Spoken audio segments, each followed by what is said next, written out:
بسم اللہ الرحمن الرحیم۔ السلام علیکم ورحمۃ اللہ وبرکاتہ۔ عزیز طلباء کرام، سبق املی کا درخت صفحہ نمبر 18۔ آج مشق کے باقی ماندہ حصے کی جانب ہم بڑھ رہے ہیں۔ گزشتہ ویڈیو میں ہم نے سبق املی کا درخت سوال نمبر 1 کے تحت دیے گئے 6 سوالات کے جوابات تحریر کیے تھے۔ آج ہم سوال نمبر 2 کی جانب بڑھ رہے ہیں۔ سوال نمبر 2 ملاحظہ فرمائیں۔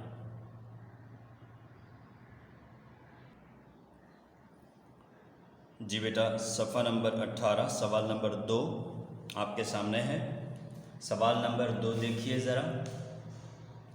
سوال نمبر 2 ہے، درج ذیل الفاظ کے معنی تحریر کیجیے۔ درج ذیل الفاظ کے معنی تحریر کیجیے۔ بیٹا دراصل الفاظ کے معنی چونکہ آپ اس سے پہلے تحریر کر چکے ہوں گے، کیونکہ میں نے آپ کو سبق کے تمام الفاظ کے معنی حاشیہ کی صورت میں لکھوائے تھے، اور ساتھ میں آپ کو یہ ہدایت کی تھی کہ آپ سر ورق کے بعد سب سے پہلا کام یہ کریں گے کہ آپ الفاظ کے معنی تحریر کریں گے۔ چونکہ آپ الفاظ کے معنی تحریر کر چکے ہیں، لہٰذا اس سوال کا جواب تحریر کرنے کی ضرورت نہیں ہے، یعنی الفاظ کے معنی ثانیاً دوسری مرتبہ تحریر کرنے کی ضرورت نہیں ہے۔ اس طرح سوال نمبر 2 کا جواب آپ تحریر نہ کریں۔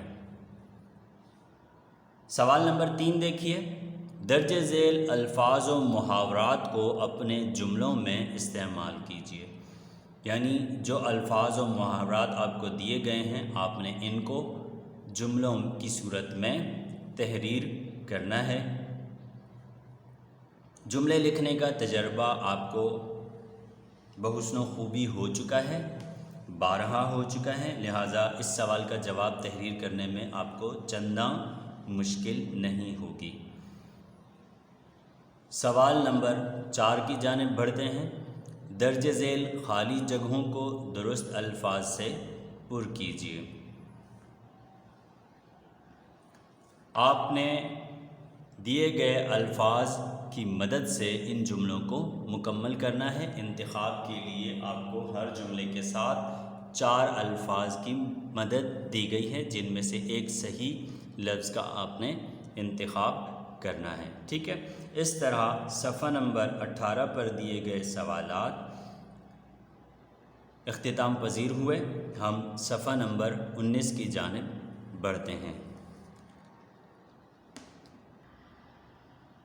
بیٹا صفحہ نمبر 19 آپ کے سامنے ہے۔ سوال نمبر 5 ملاحظہ فرمائیں۔ صفحہ نمبر 19 پر دیا گیا پہلا سوال، سوال نمبر 5 دیکھیے۔ جی بیٹا، سوال نمبر 5 آپ کے سامنے ہے۔ سوال نمبر 5 ہے، درج ذیل الفاظ کے مترادف تحریر کیجیے۔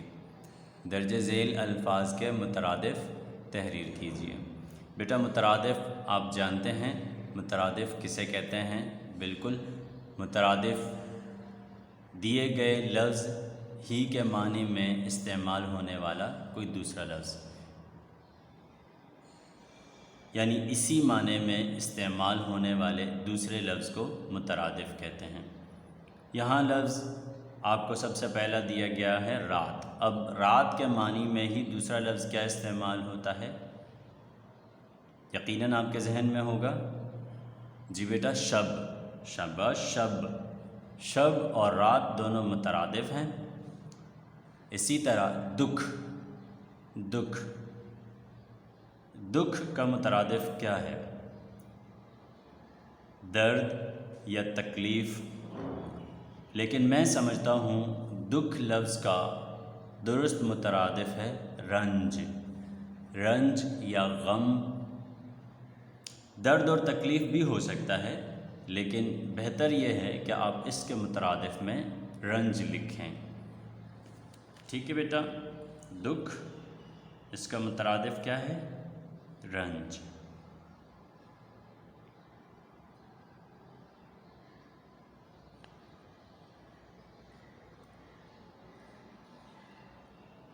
اگلا لفظ دیکھیے، اگلا لفظ کیا ہے؟ قصور۔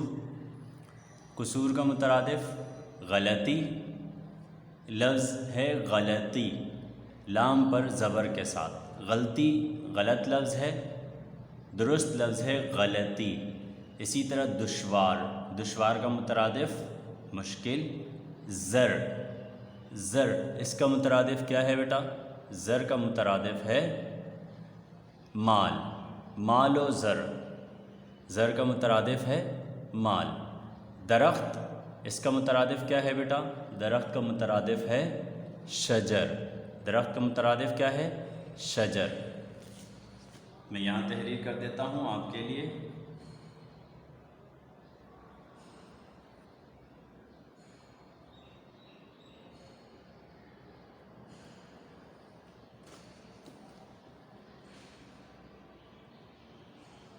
ٹھیک ہے بیٹا، اگلے سوال کی جانب بڑھتے ہیں۔ درج ذیل الفاظ کے متضاد تحریر کیجیے۔ متضاد یعنی ان کے الٹ اور ان کی ضد تحریر کیجیے۔ سب سے پہلا لفظ کیا ہے بیٹا؟ خزاں۔ خزاں کی ضد کیا ہے؟ بہار۔ امیر، غریب، خوشی، غمی، خوشی کی ضد غمی۔ اور سنورنا، سنورنا یہاں درمیان والا جو نون ہے یہ نون غنہ ہے، اسے سنورنا نہیں پڑھنا ہے، سنورنا۔ سنورنا اس کی ضد ہوگی اجڑنا، اجڑنا۔ ٹھیک ہے بیٹا، اس کے بعد آسان، مشکل، اتفاق، اختلاف، اختلاف۔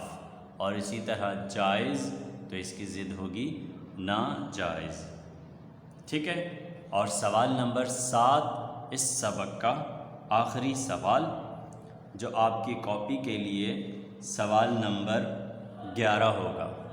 سوال نمبر 7 دیکھیے، سبق کے مطابق درست جواب پر درست کا نشان لگائیے۔ بہت آسان سوال ہے۔ اس طرح سوال نمبر 7 کے اختتام پر آپ کی یہ مشق مکمل ہوئی۔ آپ کی کاپی میں اس مشق کے تحت کل 11 سوالات ہیں۔ کتاب میں 12 سوالات دیے گئے ہیں، جن میں سے سوال نمبر 2 کو میں نے لکھنے سے منع کر دیا ہے۔ سوال نمبر 1 کے تحت کل 6 سوالات کے جوابات آپ کو تحریر کرنے ہیں۔ اس کے بعد سوال نمبر 2 تحریر نہیں کرنا۔ سوال نمبر 3، 4، 5، 6 اور 7 بالترتیب آپ نے اپنی کاپیوں میں تحریر کرنے ہیں۔